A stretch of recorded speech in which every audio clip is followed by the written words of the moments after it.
Erteleme dediğimiz kişinin belirli sebeplerden kaynaklı sorumluluklarını yerine getirememesi, son ana bırakmasıdır.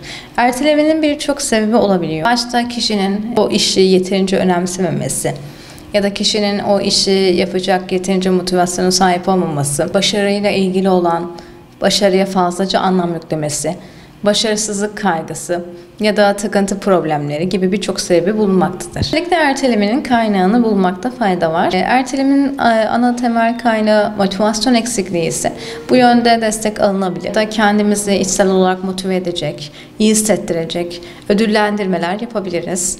Haricinde kişinin başarıya fazlaca anlam yüklemesi, başarısızlık kaygısı demiştik. Başarısızlık yaşamaması adına daha böyle kolay, ulaşılabilir hedefler koymasında fayda var. Aynı zamanda takıntılar demiştik. Kişinin mükemmeliyetçilik anlayışı, işte bu işi ya tam yapacağım ya hiç yapmayacağım.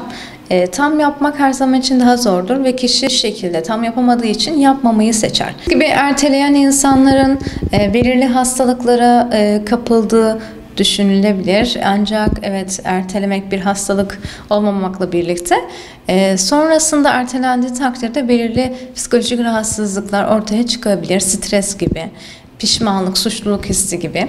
Şimdi yeni yıla girdik ve yeni yılda yeni başlangıçlar diyoruz. Belki bu ertelediğimiz şeyler, yarım kalan işlerimizi tamamlamak için birer fırsat olabilir. Belki ertelediğimiz şeyleri gerçekleştirmek için kendimize bu noktada söz verebiliriz. Ertelemeyi önlemek adına aslında elimizde bir somut veri olması oldukça önemli.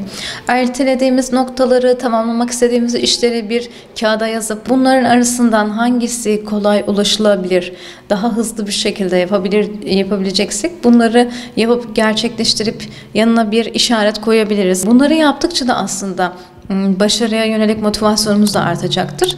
Böylelikle bu planlamayı sağlamış olacağız.